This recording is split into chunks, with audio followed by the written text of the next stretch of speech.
Hello class, sa video na ito ang pag-uusapan natin ay the accounting equation for ABM students. If may katanungan, kindly comment and do share, like, and subscribe na rin para mas marami pa tayong estudyante na ma-reach. Simulan natin ang lecture natin. The accounting equation. Pag sinabi mong equation, ang meaning lang nito ay formula. Kunyari, meron kong formula na A is equal to B plus C, yan ay isang formula. Sa accounting, meron ding isang konsepto ng accounting equation na napaka-importante. Essentially, formula siya na foundation of accounting. Even sa advanced accounting, babalikan nyo ito lagi, class. So, ano nga ba itong accounting equation? Ano yung formula na to? Ang accounting equation ay assets is equal to liabilities plus owner's equity. Ano nga ba ang formula na pinapakita dito? Ang formula na pinapakita in the accounting equation is to show the source of the assets funding. Okay, the source of the assets funding. Kasi class ang asset, it can be funded in two ways, no? It can be funded through liability or an equity. Okay. Ano nga ba ang asset in the first place? Well, ang asset kasi class ay resources owned by the business whether attained through liability or equity. Ang example nito, kunyari building, car, okay? Anything na resource ng kumpanya, yan ay isang asset. Ngayon class, ang building at kotse kasi pwede yung i-fund through liability kasi ang liabilities obligations the business owes to outsiders. So, kunyari, example nito ay loan. So, kunyari, bumili siya ng kotse, pero utang siya.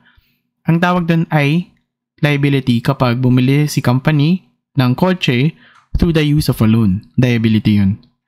Pag owner's equity naman, ito yung owner's investment.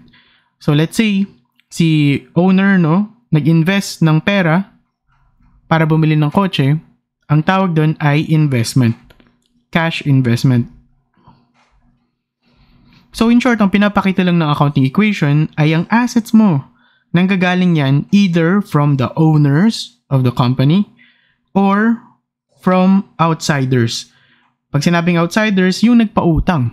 No? It can be your bank. Okay? Or kung sino man na nagpautang. Basta hindi siya owner ng kumpanya. So in short, assets is the resources. And your resources can be funded through a loan or an equity. If it's a loan or a liability, it comes from outsiders. If it's owner's equity, then the funding came from the owners. Meron tayong mga examples dito para makita natin kung paano ba nag-work to. So, ilalagay natin kung magkano yung assets, liabilities, and owner's equity based on the three examples that I prepared here. So, example number 1. Owner invests 1 million worth of inventory to the company. Company nagkaroon siya ng 1 million worth of assets at ito ay inventory. So ngayon, si company meron siyang 1 million. Ngayon, ang owner's equity natin ay tumaas by 1 million din kasi nag-invest si owner. Okay? How about liabilities? 0. Kasi hindi naman inutang yung pambili ng inventory. Actually, binigay nga siya ni owner. Number 2, company purchases 5 million car with 5 million bank loan. Well, mag-record ka ng 5 million mo na assets. At meron ka ng liability na 5 million to the bank. Kasi bank loan yun. Owner's equity, 0. Example 3, company buys a 10 million building. So, lalagay ka ng 10 million under assets. At sinabi dito, 5 million belongs to the bank loan. At 5 million belongs to or comes from the owner's cash. So, anong mapapansin nyo, class? Lagi siyang equal, no?